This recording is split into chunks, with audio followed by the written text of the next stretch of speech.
भारत माता की। भारत माता की।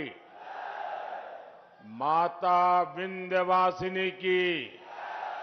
माता विंध्यवासिनी की। आप लोगन का हाल चाल बा। आप लोग मजे में है ना। आप लोगन के हम हाथ जोड़ के प्रणाम करत है।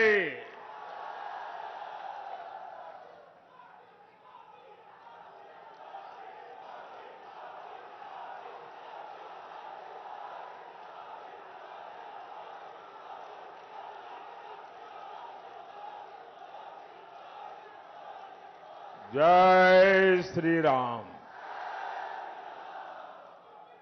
मां विंध्यवासिनी, माता बड़ी शीतला, मां अष्टभुजा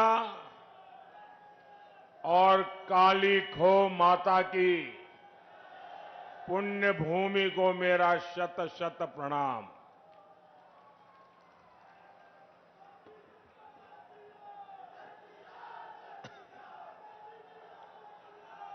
ज्येष्ठ का ये महीना हमारी परंपरा में विशेष होता है और इसका हर मंगलवार बहुत खास होता है। कोई बड़ा मंगल कहता है, कोई बुढ़वा मंगल कहता है। इस बार ये बुढ़वा मंगल और भी विशेष है, क्योंकि 500 साल बाद ये पहला बड़ा मंगल होने वाला है जब बजरंगबली के प्रभु राम अयोध्या में अपने भव्य मंदिर में विराजे होंगे।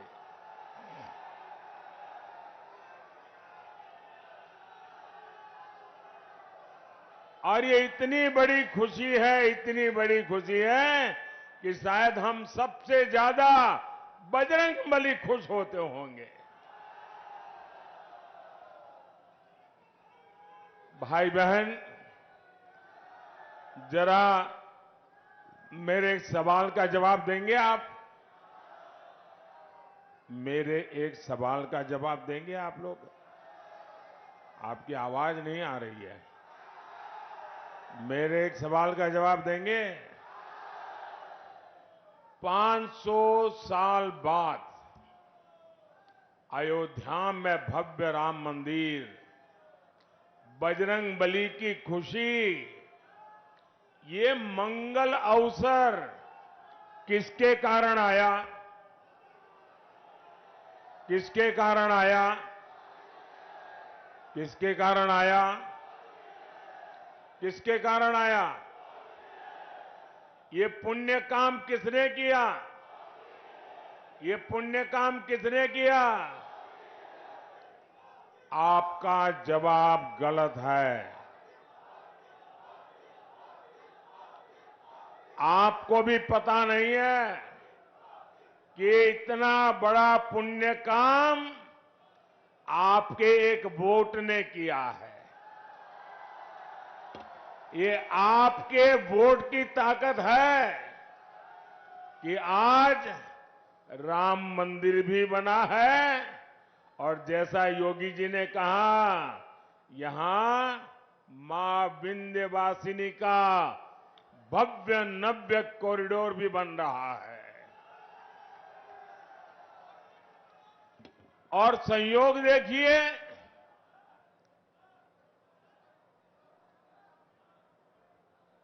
4 जून को भी बड़ा मंगल है।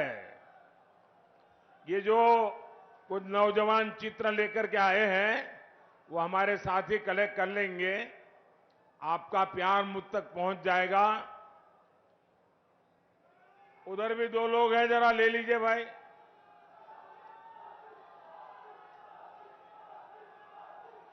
आप सबको संतोष हो गया? धन्यवाद जी। साथियों, 4 जून को बड़ा मंगल के दिन फिर एक बार फिर एक बार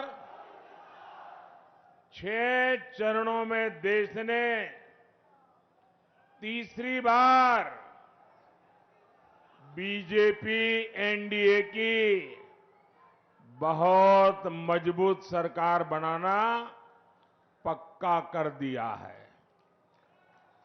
भाइयों और बहनों, भारत ने तीसरी बार मोदी सरकार बनाने का मन क्यों बनाया? इसका सीधा सीधा कारण है नेक नियत, नेक नीतियां और नेशन फर्स्ट, मेरा देश सबसे ऊपर, राष्ट्र निष्ठा। आप मुझे बताइए साथियों, आप जरा एक एक चीज में बात करता हूं ना, मैं भाषण नहीं करूंगा आज आपसे बातें करूंगा। ठीक है? चलेगा ना? अच्छा, आप मुझे बताइए, जरा सोचिए, आप अपना घर बनाते हैं और घर बनाने के लिए किसी मिस्त्री को लगा देते हैं। ये नारे वगैरह बताइए, लेकिन बीच बीच में जब जगह हो न तब बुलाइए। ठीक है? और फिर 1 जून को भी करना पड़ेगा, 4 जून को तो बहुत ज्यादा करना पड़ेगा, तो थक जाओगे। अच्छा, हम अपना घर बनाते हैं, और एक मिस्त्री या किसी काम करने वालों को तय करते हैं। क्या कभी कोई सामान्य मानवी भी अपना घर बनाने के लिए जो मिस्त्री रख लें, 1 महीने के लिए ये मिस्त्री काम करेगा, दूसरे महीने दूसरा मिस्त्री आएगा, तीसरे महीने तीसरा मिस्त्री आएगा, चौथे महीने चौथा मिस्त्री आएगा, तो घर बनेगा क्या? घर बनेगा क्या? जो घर बनेगा वो रहने लायक बनेगा क्या? आंखों को अच्छा लगे ऐसा बनेगा क्या? वो घर किसी को दिखाने लायक बनेगा क्या? सामान्य मानवी को भी मालूम है, एक छोटा सा घर भी बनाना है तो बार बार मिस्त्री नहीं बदलते भाई। अब ये सपा कांग्रेस इंडी गठबंधन ये कह रहा है कि 5 साल में 5 प्रधानमंत्री। अब बताइए भाई, ये 5 साल में 5 प्रधानमंत्री कोई रखता है क्या? अरे कोई मिस्त्री नहीं रखता तो ये प्रधानमंत्री क्या? अब ये क्योंकि उनको बांट के खाना है, वो कहते हैं 5 साल में 5 प्रधानमंत्री। अब बताइए, जहां प्रधानमंत्री अपनी कुर्सी बचाने में ही लगा रहेगा तो वो क्या देश को मजबूत बना सकता है क्या? इसलिए देश ने तय किया कि मजबूत देश के लिए प्रधानमंत्री भी मजबूत होना चाहिए। होना चाहिए कि नहीं होना चाहिए?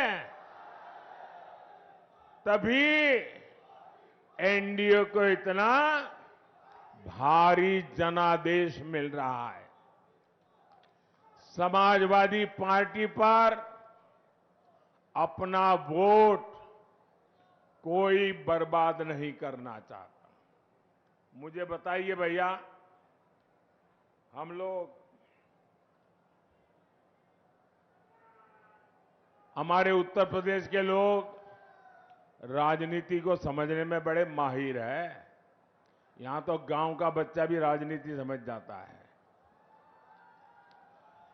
कोई समझदार कभी भी, अब मान लीजिए कोई कंपनी डूब रही है, तो उस कंपनी का शेयर कोई खरीदेगा क्या? आप बताइए ना, खरीदेगा क्या? 10 रुपये का शेयर भी खरीदेगा क्या? जो डूबता है उसमें कोई पैसा डालेगा क्या? जो डूब रहे हैं उसको कोई वोट देगा क्या? देगा क्या? पता ही है कि इनका डूबना तय है, तो कौन वोट डालने की गलती करेगा भाई? सामान्य मानवी वोट उसी को डालेगा जिसकी सरकार बनना तय है। आप बताइए, आप मिर्जापुर में चौराहे पर जाके खड़े रहिए, किसी भी 100 लोगों को पूछिए कि मैं बताओ भाई किसकी सरकार बनेगी, 90 लोग क्या बोलेंगे बताइए? क्या बोलेंगे? तो फिर वोट उसको ही देना चाहिए, नहीं देना चाहिए? उसको ही देना चाहिए, नहीं देना चाहिए? वोट बर्बाद करना चाहिए क्या? भाइयों और बहनों, इंडी गठबंधन वालों को देश अच्छी तरह जान गया है। ये लोग गौर सांप्रदायिक हैं, ये लोग गौर जातिवादी हैं, ये लोग गौर परिवारवादी है। जब भी इनकी सरकार बनती है तो इसके आधार पर ही फैसला लेते हैं। अभी देखिए, यहां पर चुनाव हुए, हमारे यादव समाज में इतने होनहार लोग हैं, इतने होनहार लोग हैं, लेकिन उन्होंने अपने परिवार के लोगों को ही टिकट दिया, बाहर के एक भी को नहीं दिया। साथियों, इतने दशकों तक देश ने बम धमाके झेले हैं, आतंकवाद ने सैकड़ों जीवन तबाह किए हैं, और हमारे सपा वाले क्या करते थे? कानून व्यवस्था और समाजवादी पार्टी का 36 का आंकड़ा है।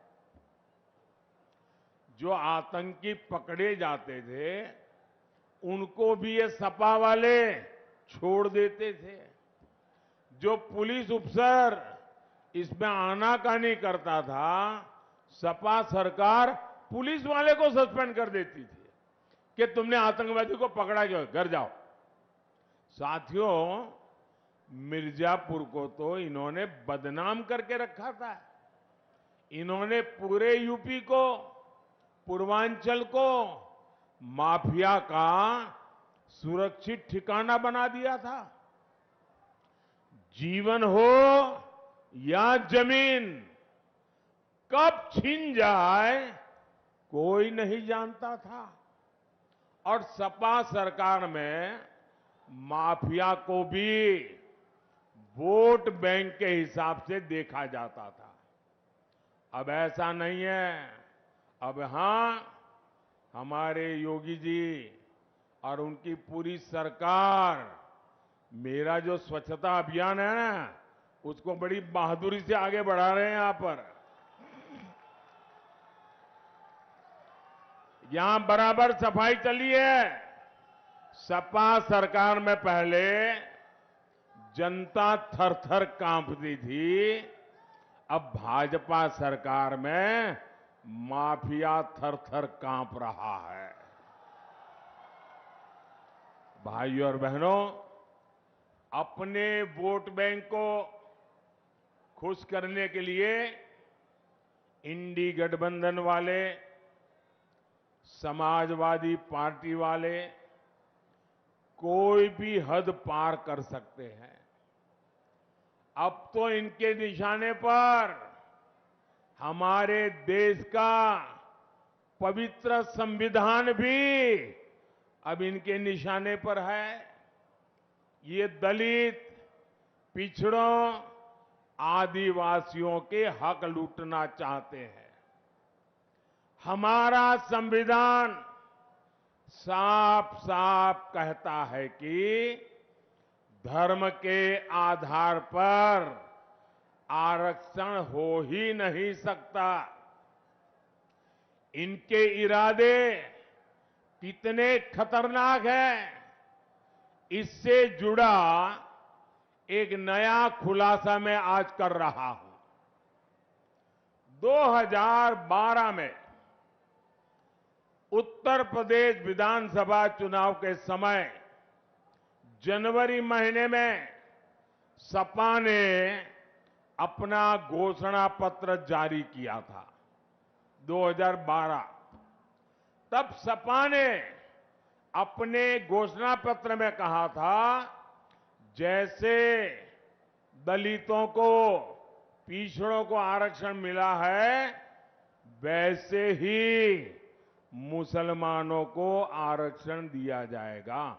ये सपा ने 2012 के घोषणा पत्र में कहा था।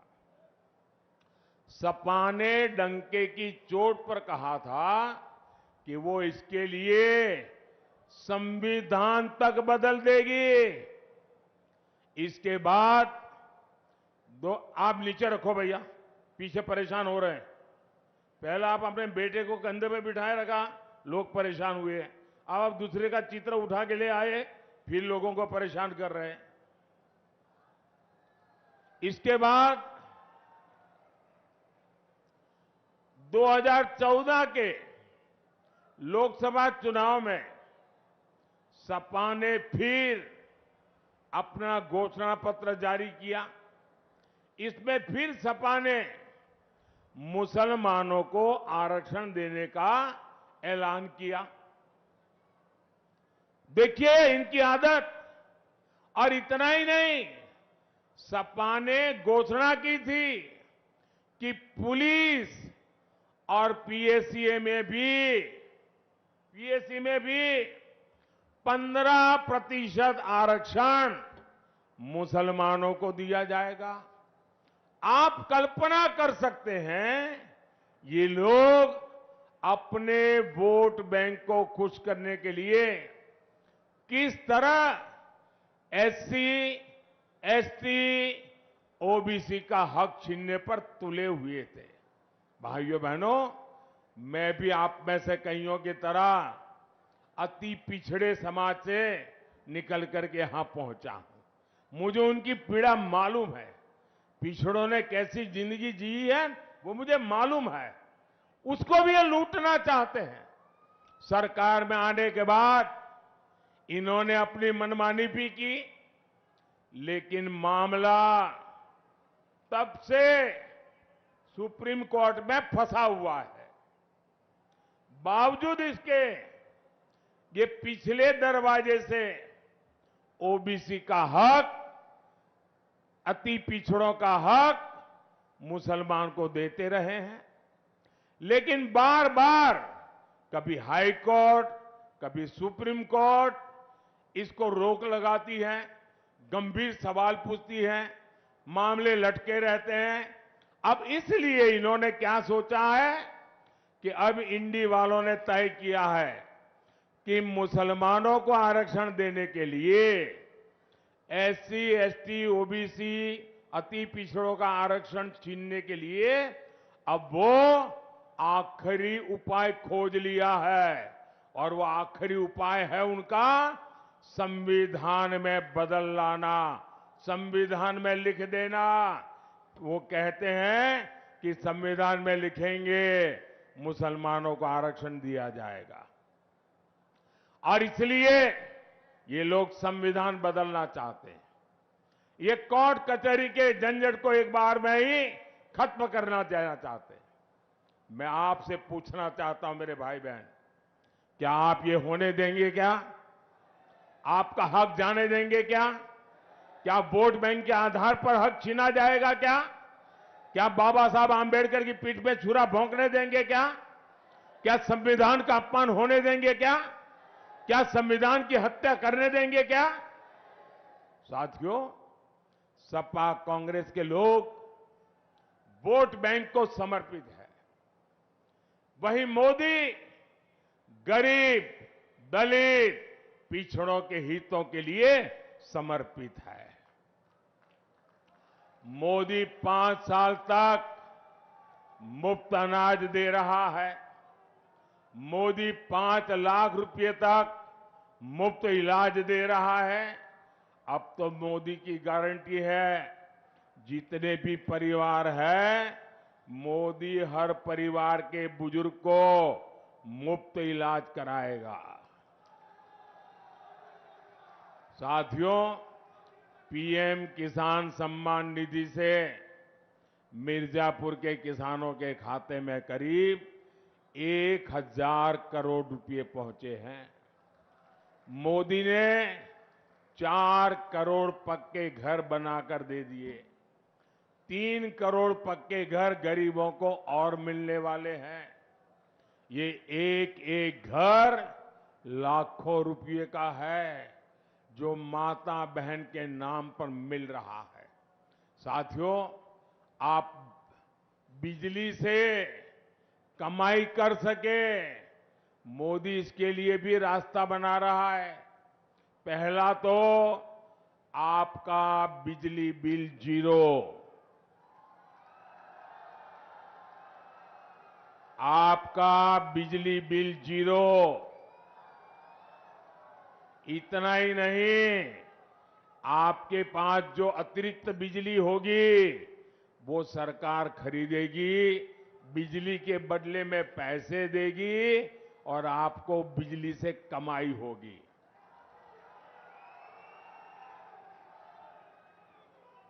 और इसलिए मोदी ने पीएम सूर्यघर मुफ्त बिजली की योजना शुरू की है। ये शुरू कर दिया है, वादा नहीं कर रहा हूं, गारंटी चालू हो गया काम। आप ऑनलाइन जाकर के रजिस्ट्री करवा दीजिए। और ये काम करने के लिए हमारी सरकार आपके घर के छत पर सोलर पैनल लगाने के लिए हर घर को 75,000 रुपए तक देगी। हर घर को सरकार के पैसों से सोलर पैनल लगेगा और उससे बिजली से आपको कमाई होगी। बताइए, आपको डबल मुनाफा है कि नहीं है? मुफ्त बिजली का लाभ है कि नहीं है? भाइयों और बहनों, ये क्षेत्र हमारे हस्तशिल्पियों का, कलाकारों का, विश्वकर्मा परिवारों का क्षेत्र है। यहां का पीतल उद्योग, कारपेट उद्योग, मिट्टी के बर्तनों का उद्योग हमारी ताकत रहा है। आपके उत्पाद देश ही नहीं, विश्व के बाजार में पहुंचे, ये काम करने में मोदी जुटा है। पहले हमने यहां एक जनपद एक उत्पाद योजना चलाई। अब मोदी पीएम विश्वकर्मा योजना लेकर आया है। इस योजना के तहत विश्वकर्मा साथियों को ट्रेनिंग सरकार दे रही है, आधुनिक औजारों के लिए पैसा दे रही है और बैंक से लाखों रुपयों की सीधी मदद भी पहुंचा रही है। और ये मोदी की गारंटी है, उसको पैसा मिले। इससे हर प्रकार के बर्तन, खिलौने बनाने वाले साथियों को लाभ होगा। कुछ साल पहले तक भारत विदेशों से खिलौने आयात करता था। मैंने देश के खिलौने उद्योग को प्रोत्साहन दिया, उनका हाथ पकड़ा। आज भारत के खिलौने पूरी दुनिया में पहुंच रहे हैं। इसलिए मिर्जापुर के खिलौना बनाने वाले साथियों के लिए भी अवसर ही अवसर है। भाइयों और बहनों, मिर्जापुर और रॉबर्ट्सगंज नारी सशक्तिकरण के मॉडल बनकर उभरे हैं। बहन अनुप्रिया तो मेरे मंत्रिमंडल की एक मजबूत साथी है और इस बार तो बहन रिंकी कौल ने भी इतिहास बनाया है। अगर मैं गलत नहीं हूं तो ये रॉबर्ट्सगंज से पहली महिला उम्मीदवार है। और देखिए मेरा नाता कैसा है। मैं बचपन में कप प्लेट धोते धोते बड़ा हुआ हूं, चाय पिलाते पिलाते बड़ा हुआ हूं। और आपने देखा होगा कि जैसे ही विजय का सूरज उगता है तो कमल भी खिलता है और उसी समय कप प्लेट की भी याद आती है, चाय की चुस्की लेने का मन करता है। और मोदी और चाय का नाता भी इतना तगड़ा है, यानी मोदी है, कप प्लेट है, चाय की चुस्की है, कमल खिल रहा है। देखिए चारों तरफ जय जयकार है। इसलिए आपका एक एक वोट नारी शक्ति को सशक्त करने के लिए पड़ना चाहिए। यहां दद्दी में भी उपचुनाव हो रहा है। वहां से हमारे साथी भाई श्रवण गौड़ जी को भी भारी मतों से कमल के निशान पर बटन दबा करके विजयी बनाना है। और आपको याद रखना होगा, जहां दो निशान है वहां दो अलग अलग निशान होंगे। एक जगह पे ऊपर कप प्लेट होगी, वहीं कमल भी होगा इनका। तो आपको ये ध्यान रख करके वोट करना है। याद रखिएगा, आप सिर्फ एमपी नहीं चुन रहे हैं, आप पीएम भी चुन रहे हैं। और इसलिए ज्यादा से ज्यादा मतदान कराएंगे, ज्यादा से ज्यादा मतदान कराएंगे। मैं आपको पूछ रहा हूं, मेरी आवाज सुनाई दे रही है? आप ज्यादा से ज्यादा मतदान कराएंगे? हाथ ऊपर करके बताइए, ज्यादा से ज्यादा मतदान कराएंगे? हर पोलिंग बूथ में विजयी होके आएंगे, घर घर जाएंगे, मतदान के पुराने सारे रिकॉर्ड तोड़ेंगे। अच्छा, मेरा एक काम करोगे? ये मेरा पर्सनल काम है, करोगे? देखिए गांव गांव, हमारे यहां हर गांव में ग्राम मंदिर होते हैं, पवित्र मंदिर होते हैं। आप सब वहां जाना और मोदी की तरफ से वहां मत्था टेकना और परमात्मा से आशीर्वाद मांगना। मोदी के लिए नहीं, मोदी के परिवार के लिए नहीं, 140 करोड़ देशवासियों के लिए विकसित भारत बनाने के लिए आशीर्वाद मांगना। मांगेंगे? हर मंदिर में जाएंगे, हर तीर्थ स्थान में जाएंगे, श्रद्धा पूर्वक परमात्मा से प्रार्थना करेंगे। बोलिए भारत माता की, भारत माता की। बहुत बहुत धन्यवाद।